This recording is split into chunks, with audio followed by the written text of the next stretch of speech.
I'm a documentary maker at the NFB working on a project called High Rise, and this is what I've learned about the suburbs. Arcade Fire recently released 8 different cover albums for their album The Suburbs, but all 8 represent a stereotypical image of the suburb. Single-family unit homes for people, presumably middle-class people, with cars, and that's exactly what I thought the suburbs were until recently. But I've been learning the suburb is severely misunderstood, misrepresented in popular culture, largely overlooked by politicians and the media. The suburbs I've been working in for the last 2 years look completely different than this image. For one thing, many suburbs are actually vertical. The concrete residential high-rise tower is the most commonly built form of the last century. There's actually over 1,000 of them in Toronto, mostly in the inner suburbs. That's more than any other city in North America, except for Manhattan. The other thing that we need to know about Toronto is that it's considered one of the most diverse cities in the world. But Professor David Holchansky's research at U of T shows us that it's actually increasingly segregated. Toronto is not one city. It's actually a city of 3.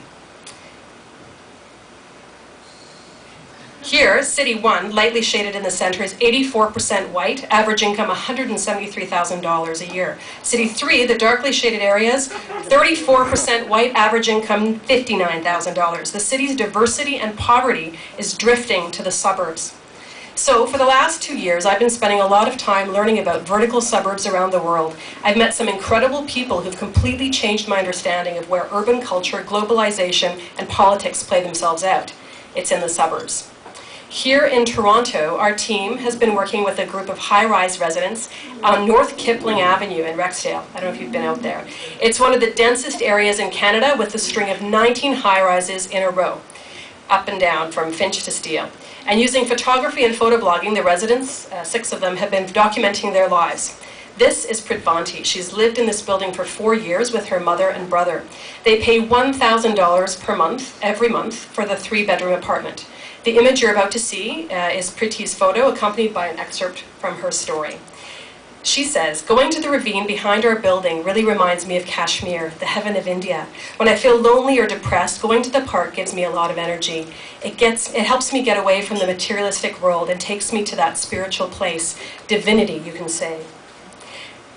Irene has lived in the building for 10 months. She pays $900 every month for the 2-bedroom apartment that she shares with her daughter. She, along with the other 5, have been documenting her life as well with pictures, and the following is an excerpt from her work.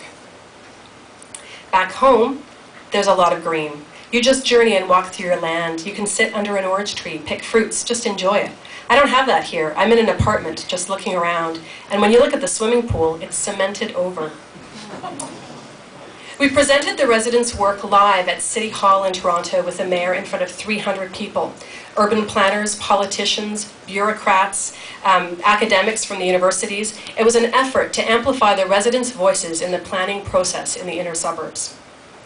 In another project in High Rise, we've been finding lots more remarkable people, all living in concrete high-rise neighborhoods around the world. We've put their stories into one virtual high-rise online. It's called Out My Window. Every window is a different city. The following image, 15 seconds is long. This is Alamar, the world's largest public housing project in the world, a suburban high-rise neighborhood. It's 15 kilometers east of Havana, and there's several hundred buildings, high-rise buildings by the sea. It was built by Castro for the new man. And inside one of the Alamar apartments, this is it, it's a poetry collective that's been running an underground poetry festival out of their apartments because they lost their space at the cultural center due to political reasons. So every year that's what they do. They have these jams in their apartments. This is also a suburban high-rise. It's just outside the city of Tainan in Taiwan, except this is a high-rise cemetery. It's called a columbarium. In Asia, we're actually running out of space for our dead, and so even cemeteries are building up towards the sky. Zhao Lao is 90 years old and has a spot for herself in this high-rise. It's on the 1st floor. It's for her afterlife, and she goes there very often to take care of over 100 relatives who have all been consolidated there.